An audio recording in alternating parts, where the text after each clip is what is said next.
So this fascinating transition between the Republic to the Empire. Can we talk about that? Mhm. How does the Republic fall? Oh boy.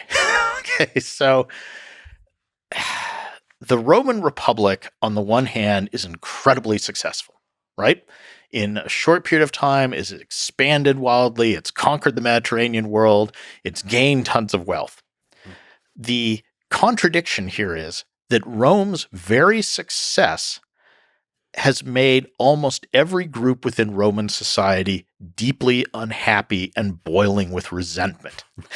So this is the contradiction. Yeah. Enormous success on the surface, you end up with this boiling pot of resentment and unhappiness. So let's break this down. Who's unhappy? Well, the people fighting Rome's wars, the common farmers who went off to fight. They joined the army, they went and fought, they've come back, they've seen Rome get wealthy, they've seen their generals get wealthy, they've conquered all these areas, all this money and stuff is flowing back to Rome, but when they're discharged from the army, they don't get that much. So they feel like, I spent the best years of my life fighting for my country, I deserve a reward, I haven't gotten it. So you have a lot of veterans who are now unemployed or underemployed. Many of them have sold their small family farms when they went off to join the army, and now they don't have them. So that group's unhappy, the veterans.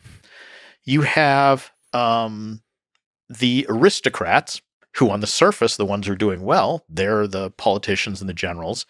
But as time goes on, the ones who get the plum appointments, who get the good generalships, starts coming from a smaller and smaller subset of the aristocrats. The Scipios and their friends start to dominate. So you end up where most of the aristocratic class is feeling, hey, I'm left out. I didn't get what I deserved. What about the half-citizens and the allies, the Italians, who have fought for Rome, who stayed loyal when Hannibal invaded? They didn't go over to his side.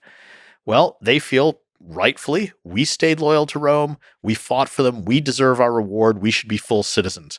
But the Romans are traditional, they're conservative, they don't like change, they don't give them that. What about all the slaves? Well, they've conquered all these foreigners, they've sold them, now many of them are working these plantations, big plantations owned by rich people that used to be little family farms. The slaves are obviously unhappy.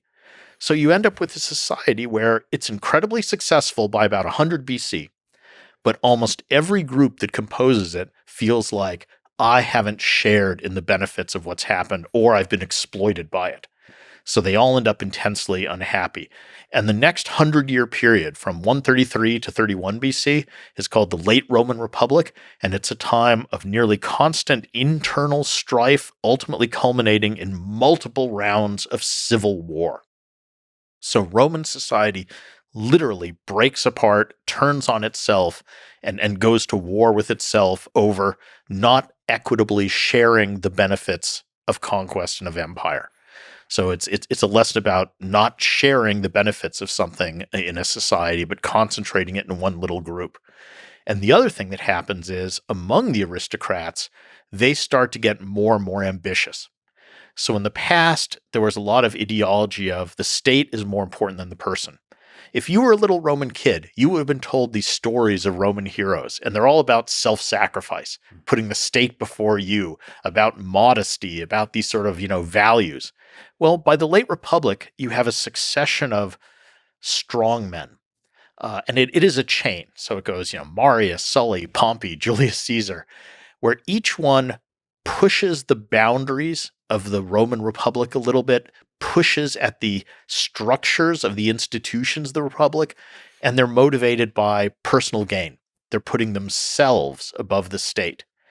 So at the same time, you have lots of groups unhappy in society, and you get these strong men who are now undermining the institutions, chipping away at the things that have been shared, things holding the state together. And in the end, they just become so ambitious, they're like, I don't care about the state. I'm going to try and make myself ruler of Rome.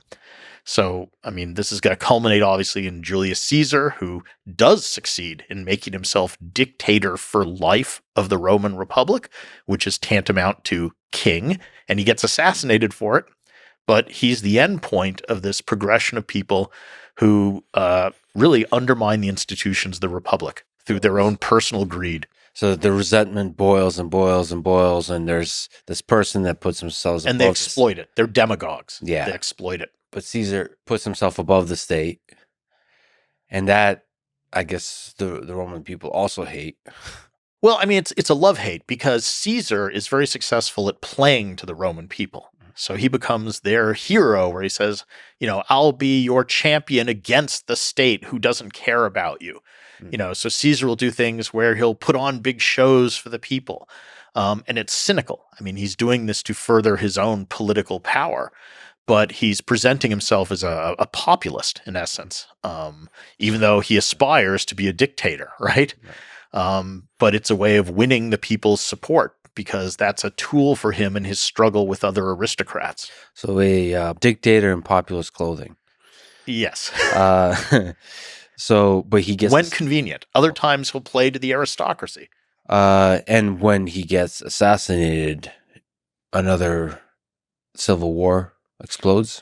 That's an interesting moment because all these things have been leading up to Caesar, and it really is a chain of men. So it starts with this guy, Marius, who was one of the first to start making armies loyal to him rather than to the state. That's a step in the wrong direction, right? The army should be loyal to the state, not to an individual general. They shouldn't look for him to rewards. Marius kind of breaks that, makes a precedent. One of his proteges is a guy named Sulla. Sulla comes along and he ends up marching on Rome with his army and taking it over. And he says, well, I'm just doing it for the good of the state. But that's another precedent. Now you've had someone attacking their own capital city, even if they say they're doing it for the right reasons.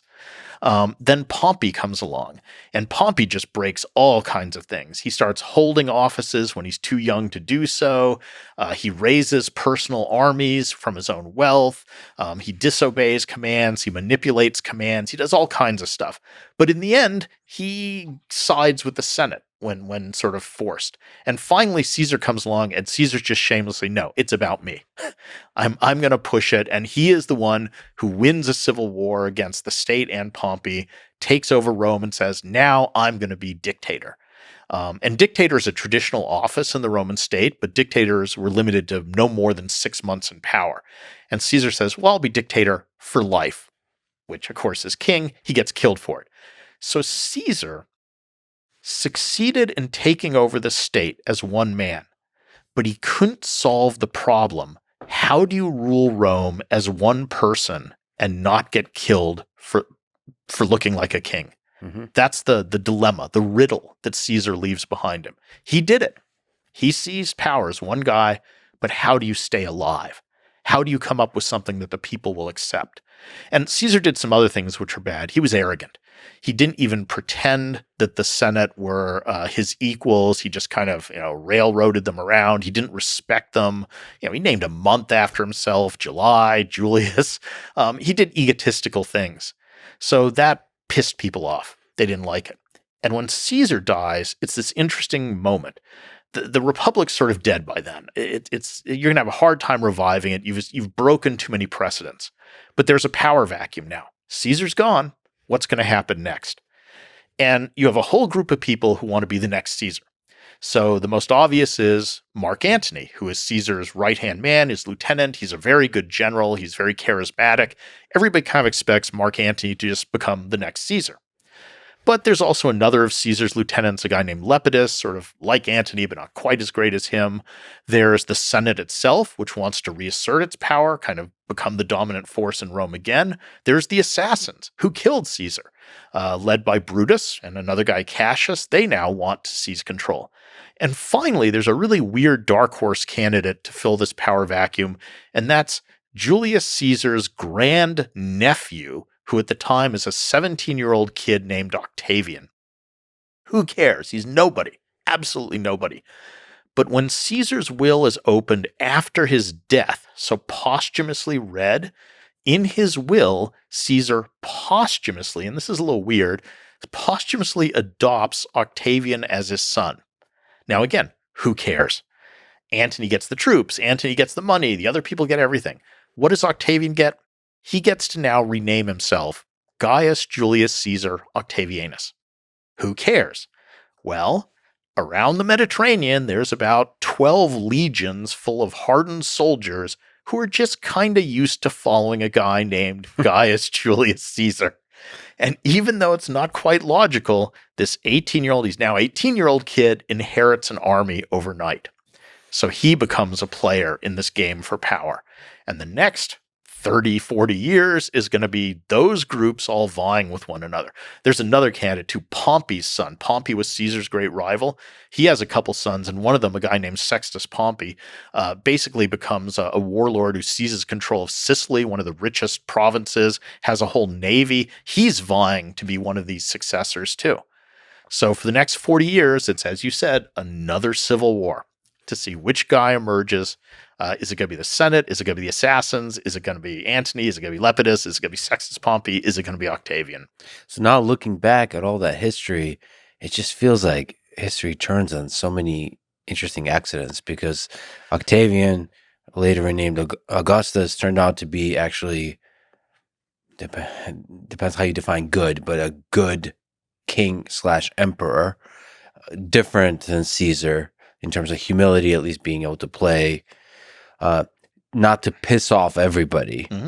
But like, it could have been so many other people. It could that could have been the fall of Rome.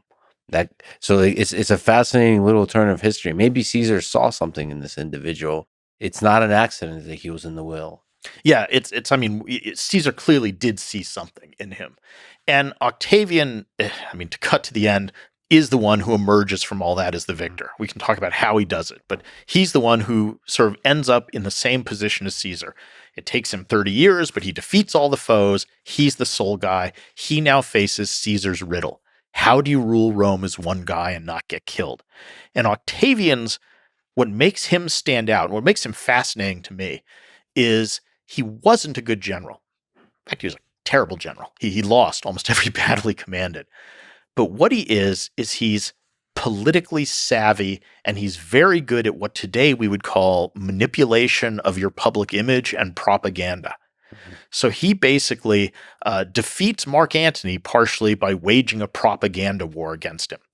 I mean, Antony starts out as a legitimate rival, and there are two Romans vying for power. At the end of this war, propaganda war, Octavian has managed to portray Antony as a foreign aggressor allied with an enemy king or queen, in this case Cleopatra, and who is an official enemy of the Roman state. And that's all propaganda. So he takes what's a civil war and makes it look like a war against a foreign enemy. And when Octavian becomes the sole ruler, he looks at what Caesar did wrong, and he very carefully avoids the same mistakes. So the first thing is just how he lives his life. He's very modest. He lives in an ordinary house like other aristocrats. He wears just a plain toga, nothing fancy. He's respectful to the Senate. He treats them with respect. He eats simple foods. I mean, he's someone who cared about the reality of power, not the external trappings. Clearly, there's some rulers who love, I want to dress in fancy clothes. I want to be surrounded by gold, everything. This is what makes me feel good. Octavian's the opposite. He doesn't care about any of that. He wants real power. And then the other thing is, how is he going to rule Rome without looking like a king? And his solution to this is brilliant. He basically pretends to resign from all his public offices. And not pretends, he does. So he holds no official office. But what he does is he manipulates so that the Roman Senate votes him the powers of the key Roman offices, but not the office itself. So the highest office in the Roman state is the consul. Consuls have the power to command armies, do all sorts of things, run meetings of the Senate. Octavian gets voted the powers of a consul. So he can command armies, control meetings of the Senate, do all this, but he's not one of the two consuls elected for every year. So he's just kind of floating or drifting off to the side of the Roman government. He gets the power of a tribune, which has all sorts of powers. He can veto anything he wants, but he's not one of the tribunes elected for any 1 year. So the state, the republic, appears to continue as it always has. Each year they hold the same elections, they elect the same number of people. Notionally, those people are in charge. But floating off to the side, you have this guy Octavian, who has equivalent power not just to any one magistrate or official, but to all of them. So at any moment, he can just sort of pop up and say, no, let's not do this. Let's do something else. And he also keeps the army under his personal control. Isn't this a fascinating story? Like, what do you think is the psychology of Augustus, of Octavian? Yeah, and he later changed his name to Augustus when he sort of becomes first emperor. And the other thing he does is he hides his power behind all these different names. So, Caesar called himself dictator for life, right? So everybody knew what he was. Octavian, we even have a source that talks about it. He says he wondered what to call himself. Do I call myself king? No, can't do that. Dictator for life? No way. Maybe I'll call myself Romulus. That was the founder of Rome. No, Romulus was a king. And finally, a solution is he takes a bunch of titles, which are all ambiguous, and no one of them sounds that impressive, but collectively they are. So, for example, one of the titles he gets is Augustus, which is something tied to Roman religion. Something that is Augustus in Latin has two possible meanings. One is someone who is Augustus is very pious. They respect the gods deeply. Well, that sounds nice, doesn't it? While on the other hand, an alternative meaning for Augustus is something that is itself divine. So is he just a deeply religious, pious person, or is he himself sacred? There's that ambiguity. He calls himself princeps, which means first citizen. Okay, what the hell does that mean? Am I a citizen just like everybody else, or am I the first citizen, which means I'm superior to all the others? So every title he takes has this weird ambiguity. He calls himself imperator, which is traditionally something that soldiers shout at a victorious general who's won a battle. And now he takes this as a permanent title. So it implies he's a good general. And by the way, it's from imperator that we get the word emperor, an empire. So originally it's a military title, a spontaneous military acclamation. It's just fascinating that he figured out a way through public image, through branding, to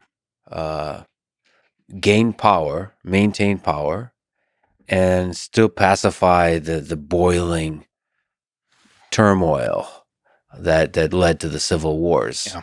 Well, two things I think work in his favor as well. One is he brings peace and stability. So by this point, the Romans have experienced 100 years almost of civil war and chaos. So at that point, your family, maybe you've had family members die in these wars or been proscribed, your property has been confiscated, who knows what. And here's a guy who brings peace and stability and doesn't seem oppressive or cruel or whatever. So you're like, okay, fine. I don't care. Maybe he's killed the Republic, but at least we're not dying in the streets anymore. So that's a big thing he does. And secondly, even though Augustus always seemed kind of sickly, his constitution, he lives forever. Mm-hmm. He rules for like 50 years. And by the time he dies, there's no one literally almost left alive who can remember the Republic. So at that point, by the time he dies, this is the only system we know. That's another just fascinating accident of history, because as we talked about with Alexander the Great, who knows if he lived for another 40 years? If over time the people that hate the new thing die off, and then their sons and come into power, that could be a very different story. Maybe we'll be talking about the Greek Empire. That's a fluke of fate, but it's hugely influential on history.